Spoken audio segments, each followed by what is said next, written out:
Bienvenidas y bienvenidos a una nueva exploración en profundidad. Hoy nos metemos con un tema fundamental en anestesia, aunque quizá menos visible fuera del quirófano: los relajantes musculares. Son esos fármacos esenciales para asegurar esa inmovilidad total que, bueno, permite cirugías muy complejas. Exacto.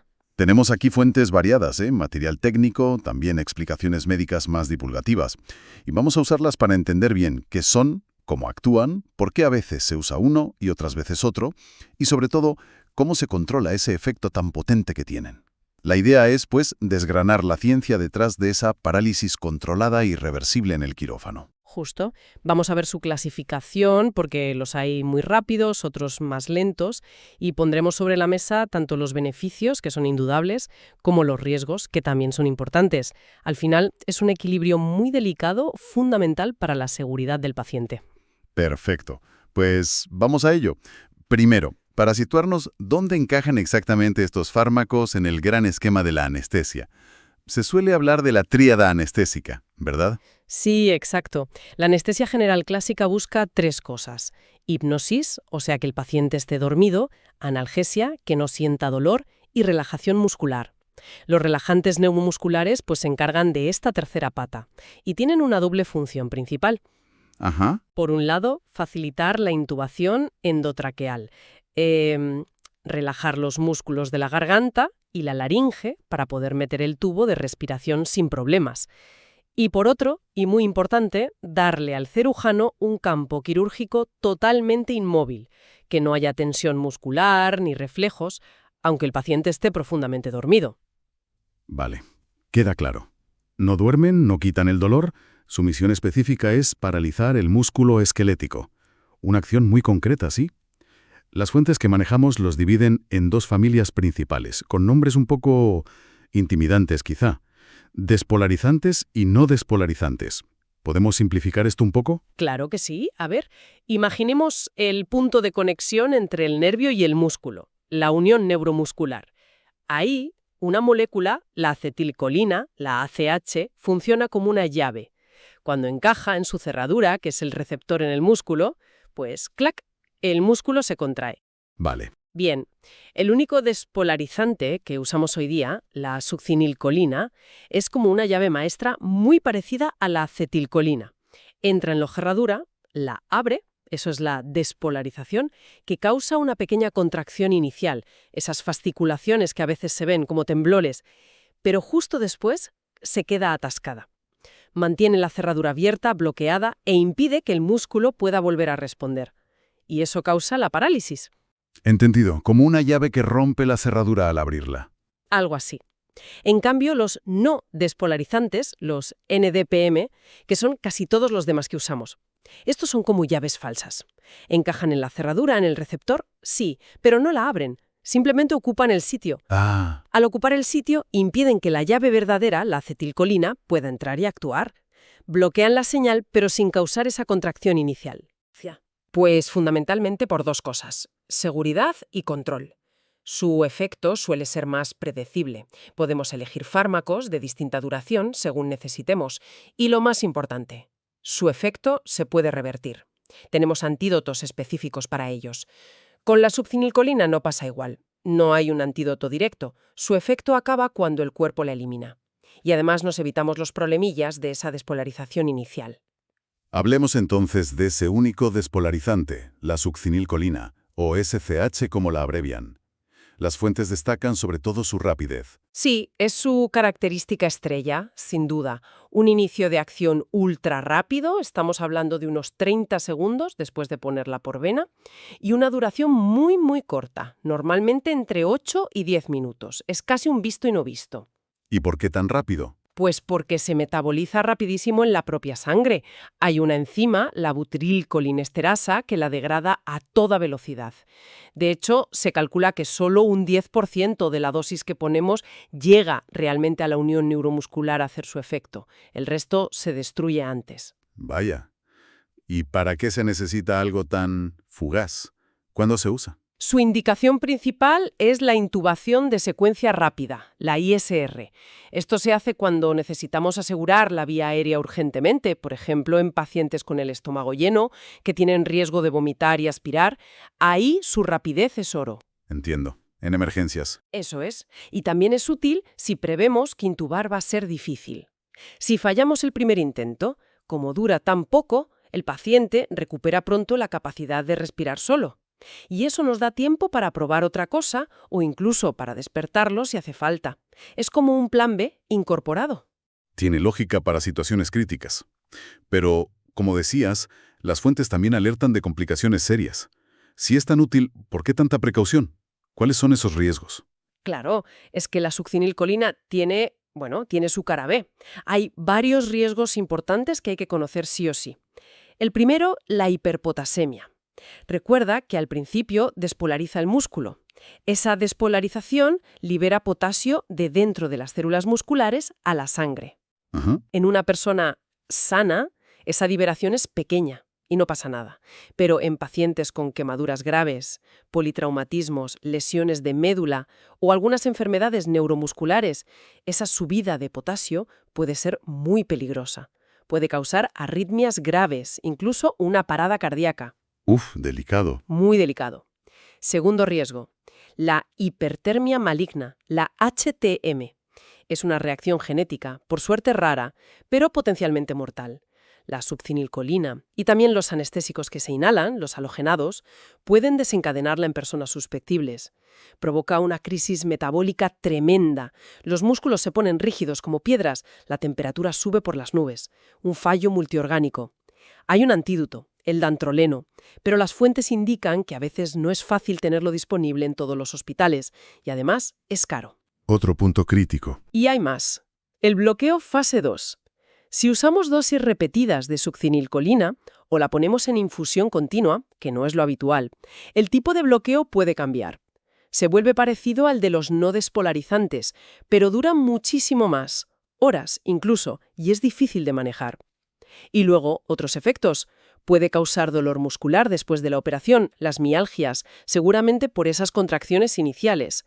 A veces baja la frecuencia cardíaca, bradicardia, sobre todo en niños o si se repite la dosis. Puede aumentar un poco la presión dentro del ojo y la presión dentro del estómago. Y aunque raro, puede causar rabdomiólisis, que es destrucción de músculo. Vaya lista. Queda claro que es un fármaco potente, útil en escenarios concretos por su rapidez, pero que exige elegir muy bien al paciente y estar muy alerta a posibles complicaciones. El clásico ejemplo de balance riesgo-beneficio. Totalmente. Pasemos entonces a la otra gran familia, los no despolarizantes, los NDPM. Los bloqueadores, que decías que son los preferidos hoy día. Las fuentes los dividen por su química en aminoesteroides y benzilisoquinolinas. ¿Quiénes son los protagonistas aquí? Correcto. Dentro del grupo de los aminoesteroides, los que más usamos son, primero, el rocuronio. Este tiene una duración intermedia, ponle entre 40 y 75 minutos. Lo interesante del rocuronio es que si usamos dosis altas, el efecto empieza muy rápido, casi tanto como la succinilcolina. Ah, o sea que puede ser una alternativa para esa intubación rápida. Exacto. Es una alternativa, aunque claro, su efecto luego dura mucho más que el de la succinilcolina. Como pega, puede acelerar un poco el corazón o subir algo la tensión. Pero su gran ventaja es que tiene un antídoto específico, el Sugamadex, que funciona muy bien. Vale. ¿Y otros aminoesteroides? Pues tenemos el becuronio, muy parecido al rocuronio en cuanto dura, quizá un pelín más, 45 a 90 minutos. Pero su punto fuerte es que es muy estable para el corazón y la tensión. Apenas los modifica. Por eso se usa bastante, por ejemplo, en neurocirugía, porque tampoco suele afectar la presión dentro del cráneo. Y también se revierte con Sugamadex. Bien. Y luego está el pancuronio. Este dura más tiempo, 1 o 2 horas. Hoy se usa menos porque tiende a acelerar bastante el corazón, más que el rocuronio. Entendido con los aminoesteroides. ¿Y la otra familia química? ¿Las benzilisoquinolinas? Aquí los principales son el atracurio, también de duración intermedia, 30 a 45 minutos. Su característica más conocida es que puede liberar histamina, especialmente si lo pones muy rápido. Histamina. Luego hablamos de eso. Sí. Luego está el cisatracurio. Este es muy interesante y se usa muchísimo. Es un isómero del atracurio, o sea, una molécula muy parecida, y dura un tiempo similar, 40 a 75 minutos. Su punto fuerte, ¿cómo se elimina del cuerpo? Se degrada él solito en la sangre, por dos vías. Una reacción química llamada eliminación de Hoffman y también por unas enzimas, las esterasas. ¿Y eso significa que...? Que no necesita ni del hígado ni del riñón para eliminarse. Ah, claro. Entonces es ideal si el paciente tiene problemas de riñón o de hígado. Exacto. Esa es su gran ventaja. En pacientes críticos o con fallo renal o hepático es una opción fantástica porque sabes que se va a eliminar igual. Y además, a diferencia del atracurio, apenas libera histamina, muy poca. Muy interesante. ¿Alguna otra benzilisoquinolina relevante? Bueno, está el mibacurio. Este es de acción corta, solo 15-20 minutos, pero tiene una peculiaridad. Se metaboliza por la misma enzima que la succinilcolina, la pseudocolinesteasa esa que dijimos antes. O sea que si alguien tiene déficit de esa enzima... Pues el efecto del mibacurio le durará mucho más tiempo del esperado. Y también puede liberar algo de histamina, aunque menos que el atracurio. Has mencionado varias veces la histamina, y una fuente la llama enemigo frecuente en quirófano. ¿Por qué es tan importante eso de la liberación de histamina? Pues porque la histamina es la molécula que se libera, por ejemplo, en las reacciones alérgicas. Si un relajante hace que se libere mucha histamina de golpe, puede provocar desde un simple enrojecimiento de la piel o picor hasta una bajada brusca de la tensión arterial, porque dilata los vasos sanguíneos, o incluso un bronquioespasmo, que es que se cierren los bronquios. Imagínate eso en un paciente con asma. Peligroso. Muy peligroso. Por eso se prefiere usar fármacos que liberen poca o ninguna histamina, como el cisatracurio, el rocuronio o el becuronio, sobre todo si el paciente tiene antecedentes de alergia o asma. El famoso curare, el veneno de las flechas que paralizaba, era un relajante natural, una benzilisoquinolina que precisamente liberaba bastante histamina. Queda claro que elegir el relajante no es una tontería. Depende mucho del paciente, de la cirugía. Ahora, si estos fármacos paralizan todos los músculos, incluidos los que usamos para respirar, ¿cómo sabemos cuándo se ha ido el efecto y es seguro quitarle el tubo al paciente al final? Las fuentes hablan del riesgo de relajación residual. Ese es un punto absolutamente crítico para la seguridad, sí. La relajación residual es que quede todavía efecto del relajante cuando el paciente ya se está despertando. Y eso es peligroso. Puede que el paciente no pueda respirar bien, que le cueste tragar, que vea doble. Aumenta mucho el riesgo de problemas pulmonares después de la operación. Para evitarlo, es fundamental, hoy día se considera imprescindible, monitorizar la función neuromuscular. Monitorizar. ¿Cómo se hace eso? Pues usamos un aparatito que se llama neuroestimulador periférico. Lo que hace es mandar unos pequeños impulsos eléctricos muy controlados a un nervio. Normalmente se usa el nervio cubital aquí en la muñeca. Y entonces observamos, o mejor aún, medimos, cómo responde el músculo que mueve ese nervio. Por ejemplo, vemos cómo se contrae el dedo pulgar. Vale, y las fuentes insisten mucho en el tren de 4, el TOF. ¿Qué es eso exactamente?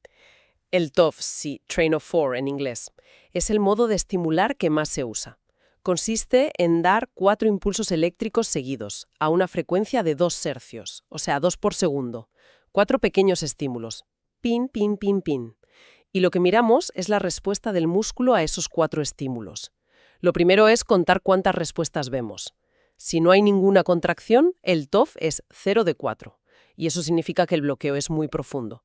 Si vemos 1, 2, 3 o las 4 contracciones, pues el bloqueo es cada vez menor. Pero con ver las 4 no basta, ¿no? No, para nada. Y esto es crucial. Para decir que la recuperación es completa, que es seguro quitar el tubo y que el paciente respire solo, lo que llamamos extubar, no basta con ver las 4 respuestas. Necesitamos asegurarnos de que la fuerza de la cuarta contracción es casi igual a la de la primera. La debilidad residual se manifiesta como una fatiga. La cuarta respuesta es más débil que la primera. Ah, vale. Eso se mide con el cociente TOF. Es simplemente dividir la fuerza o la amplitud de la cuarta respuesta, T4, entre la de la primera, T1. Y el objetivo es que ese cociente sea mayor del 90% o incluso del 95% según las guías más estrictas. Si está por debajo, todavía hay debilidad muscular y eso es un riesgo. Entendido.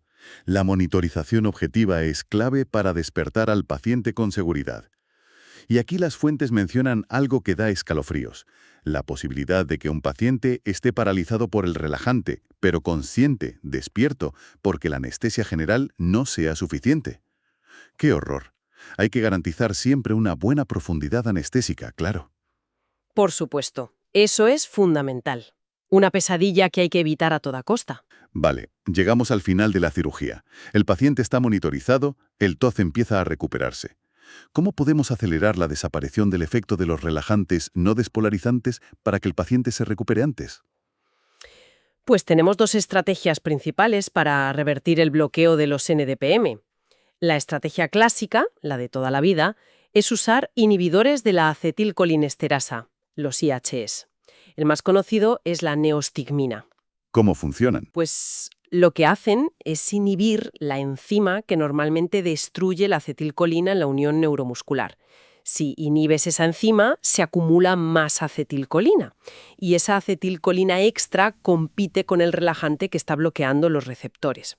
Por pura cantidad, la acetilcolina acaba desplazando al relajante y se restaura la transmisión. Es la ley de acción de masas, digamos. Vale, potenciar la señal natural para echar al bloqueador. Eso es. El problema es que estos fármacos, la neostigmina y similares, también aumentan la acetilcolina en otras partes del cuerpo, donde actúa sobre otros receptores, los muscarínicos. Y eso da efectos secundarios. El más preocupante es que baja mucho el ritmo del corazón, la bradicardia. También puede aumentar las secreciones, cerrar los bronquios. Por eso, siempre hay que poner la neostigmina junto con otro fármaco, un anticolinérgico como la atropina o el glicopirrolato, para contrarrestar esos efectos en el corazón y demás. Importante ese detalle. Fundamental. Y otra limitación. La neostigmina solo funciona bien si el bloqueo ya no es muy profundo. Si al hacer el TOF no vemos ninguna respuesta o solo una, intentar revertir con neostigmina no solo no funciona, sino que puede ser peor. Necesitas que haya algo de recuperación ya, al menos 2 o 3 respuestas al TOF, para que sea efectiva. Entendido. ¿Y cuál es la otra estrategia? La opción más moderna es el Sugamadex. Este es un fármaco totalmente diferente. Actúa como un agente secuestrante. Es una molécula grande, como una jaula, diseñada específicamente para atrapar a los relajantes de tipo aminoesteroide, o sea, el rocuronio y el becuronio. Los atrapa. Sí, literalmente. El Sugamadex circula por la sangre, encuentra las moléculas de rocuronio o becuronio libres y las encapsula, las mete dentro de su estructura. Forma un complejo muy estable que ya no es activo y que el cuerpo luego elimina fácilmente por el riñón. Al secuestrar el relajante de la sangre, lo retira también de la unión neuromuscular muy deprisa. ¿Suena muy eficaz? Lo es. Es muy eficaz. Y muy rápido. Puede revertir incluso bloqueos muy profundos. Cuando el TOFS es 0, en cuestión de pocos minutos. Permite una recuperación completa y muy predecible. Y la gran ventaja es que, como no toca para nada la acetilcolina, no tiene los efectos secundarios muscarínicos de la neostigmina. No hace falta poner atropina. ¿Y la pega? Pues la pega principal que señalan las fuentes es el coste. Es bastante más caro que la neostigmina y la atropina. Y claro que solo sirve para el rocuronio y el becurronio. No funciona con las bencilisoquinolinas como el cisatracurio. Interesante ver las dos filosofías. Una que potencia la señal natural para competir y otra que directamente captura y elimina al bloqueador. Una innovación clara en seguridad y eficiencia, aunque con sus limitaciones de para qué fármaco sirve y el coste claro. Así es. Bueno, para ir terminando, podemos hacer un repaso rápido de los puntos clave sobre relajantes musculares que hemos visto hoy. Claro. A ver, resumiendo mucho. Primero, los relajantes son parte de la tríada anestésica, clave para intubar y operar, causando parálisis muscular controlada. Segundo, 2 tipos. El despolarizante, que es solo la succinilcolina, que imita y agota la acción de la acetilcolina, y los no despolarizantes, NDPM, que bloquean a la acetilcolina. Tercero, la SOCCHE es ultra rápida y corta, ideal para urgencias o vía aérea difícil. Pero ojo con sus riesgos: hiperpotasemia, hipertermia maligna, que se trata con dantroleno, y el bloqueo fase 2. Cuarto, los NDPM son los más usados, duración variable y se pueden revertir. Destacan el rocuronio y el becuronio. Aminoesteroides se revierten con Sugamadex. El rocuronio puede ser rápido a dosis altas, el becuronio es muy estable para el corazón y el cisatracurio, bencilisoquinolina, se elimina solo sin necesitar hígado ni riñón. Liberan mínima histamina, genial para pacientes con fallo renal o hepático. Vale. Quinto, la monitorización con el TOF es crucial. El objetivo para quitar el tubo de forma segura es un cociente TOF mayor de 0,9 o 0,95 para evitar la relajación residual. Sexto, la reversión. Con neostigmina, siempre con atropina o glicopirrolatos si el bloqueo ya está pasando, o con Sugamadex para rocuronio o becuronio, que es más rápido y potente, incluso con bloqueo profundo, pero más caro. Y séptimo, cuidado con la histamina, que pueden liberar algunos, como el atracurio. Genial, un resumen muy claro. Ha sido un análisis muy detallado y, la verdad, esclarecedor. Queda muy patente que estos fármacos son herramientas potentísimas, que permiten cosas increíbles en medicina, pero que exigen un conocimiento muy profundo de cómo funcionan, de sus riesgos, y un manejo súper cuidadoso. La seguridad del paciente siempre primero. Sin ninguna duda. Gestionar bien la relajación neuromuscular es uno de los pilares de la anestesia moderna. Y como reflexión final, algo que se intuye en las fuentes, pensando en los riesgos que tiene la subcinilcolina y viendo que ahora tenemos alternativas como el rocuronio a dosis altas para empezar rápido, y sobre todo con la reversión tan fiable del Sugamadex, ¿crees que vamos a un futuro donde la subcinilcolina se use cada vez menos o incluso quede obsoleta en el día a día? Es una pregunta que queda ahí, ¿no? Es una pregunta muy pertinente, sí. La tendencia parece ir en esa dirección, aunque la SCH todavía tiene su nicho por su rapidez y corta duración únicas en ciertas situaciones muy específicas. Pero sí, es algo que seguro seguirá evolucionando.